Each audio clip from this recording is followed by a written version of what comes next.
అలేఖ్య గారు. సో మొత్తాన్ని స్పందన సిఎస్ చేసిన కామెంట్స్ ఎస్పెషల్లీ విద్యుత్ ఉద్యోగులకు సంబంధించి 1500 కోట్లు ఇంతకుముందు ఏదైనా తక్కువ అర్హతలు ఉన్న పోస్టులకు అధిక జీతాలు అంటే చాలా ఎక్కువ ఉంది కదా. సో దానివల్ల ప్రభుత్వ ఖజానాపై అయితే భారం పడుతుంది. అంటే దీనికి పాస్ట్ అయితే ఖచ్చితంగా ఉంది. అంటే విద్యుత్ ఉద్యోగులకు సంబంధించి జనరల్ గా ఏంటంటే ప్రభుత్వ ఖజానా కాకుండా మనం కట్టే పవర్ బిల్స్ ఆధారంగా పవర్ బిల్స్ ద్వారా వాళ్ళకి ఆదాయం ఉంది ప్రతి ఇంట్లో. తర్వాత మిగతా వాటిలో ఉన్న వాటి ఆధారంగా ఉంది. ప్రభుత్వ ఖజానా మీద డైరెక్ట్ గా పడదు. బట్ ఫ్రీ కరెంటు ఇటువంటి ఇస్తే ప్రభుత్వం భరించాలి విద్యుత్ సబ్సిడీలు, బట్ ఇవ్వదు.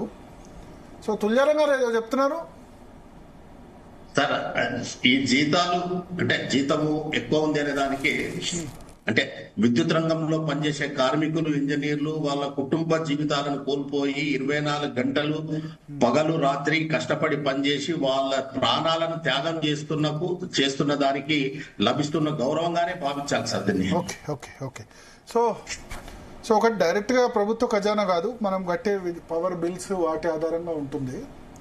కాకపోతే ప్రభుత్వాలు ఏంటంటే వ్యవసాయానికి ఉచిత విద్యుత్ అని చెప్తాయి, అది ప్రభుత్వం భరించాలి, ప్రభుత్వం ఇవ్వదు ఫుల్ సబ్సిడీ, దానివల్ల అప్పుల పాలవుతారు.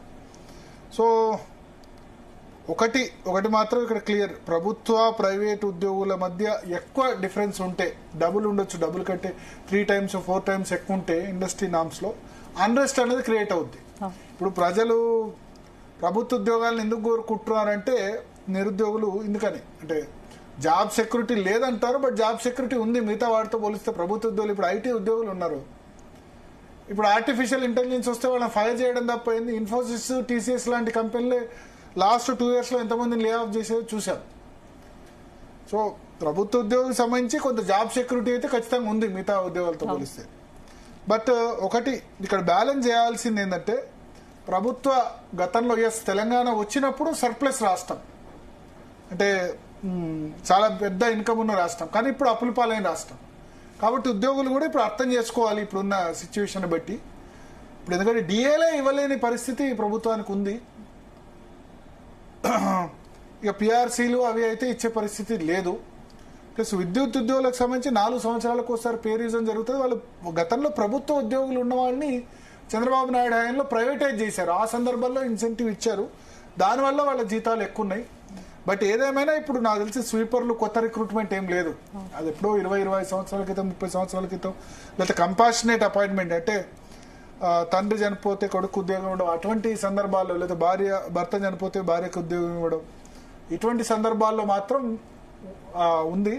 బట్ ఏదేమైనా మిగతా రాష్ట్రాల కంటే మిగతా వాటికంటే సాలరీస్ అయితే పర్లేదు అనిపించే స్థాయిలోనే ఉన్నాయి, పర్వాలేదు. సెంట్రల్ గవర్నమెంట్ ఉద్యోగుల కంటే బాగానే ఉన్న పరిస్థితి ఉంది. State finances, resources, employees salaries ఇవన్నీ దృష్టిలో పెట్టుకుని ఉంటే బాగుంటుంది. అదర్వైజ్ జనరల్ గా ప్రభుత్వ ఉద్యోగులు అంటే సమాజంలో అక్కస అయితే ఉంది, అది మాత్రం ఉంది. ప్రభుత్వ ఉద్యోగుల్ని సపోర్ట్ చేసే వాళ్ళకంటే ఎందుకు ఇంత జీతాలని వ్యతిరేకించే వాళ్ళు కూడా ఉన్నారు. కరోనా సమయంలో 1 year స్కూల్స్ నడకపోతే అందరు పని చేయలేదు, కానీ టీచర్స్ మాత్రం వీళ్ళు ఏం లేకుండా వీళ్ళకి జీతాలు వస్తున్నాయి, ఎందుకంటే మిగతా వాళ్ళకు రాలేదు. సో అట్లా ప్రజలు అక్కసి కక్కిన సందర్భం అయితే ఖచ్చితంగా ఉంది. సో మొత్తానికి అడ్రస్ చేయాల్సిన సమాజంలో ఇన్ఈక్వాలిటీస్ రావద్దు. ప్రైవేటు ప్రభుత్వ రంగం మధ్య డెఫినెట్ గా శాలరీ తేడా ఉండాలి.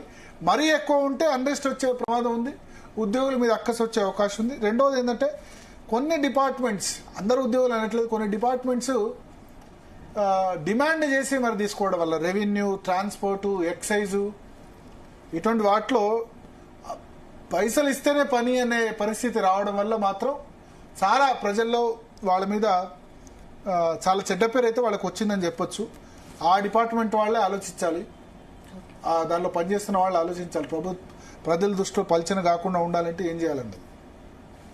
So let's leave it to government. Maybe chief secretary కూడా ఇప్పుడు విద్యుత్ ఉద్యోగులకు సంబంధించి ఈ ఇయర్లో ఉంది, వాళ్ళకి 4 సంవత్సరాల తర్వాత రివైజ్ చేయాలి కాబట్టి ఆ కాంటెక్స్ట్ లో మాట్లాడి ఉంటారు. 1500 కోట్లు గతంలో విద్యుత్ ఉద్యోగుల శాలరీస్ ఉండేవి, ఇప్పుడు 6000 కోట్లైంది, 4 times ఎక్కువైందని చెప్పి.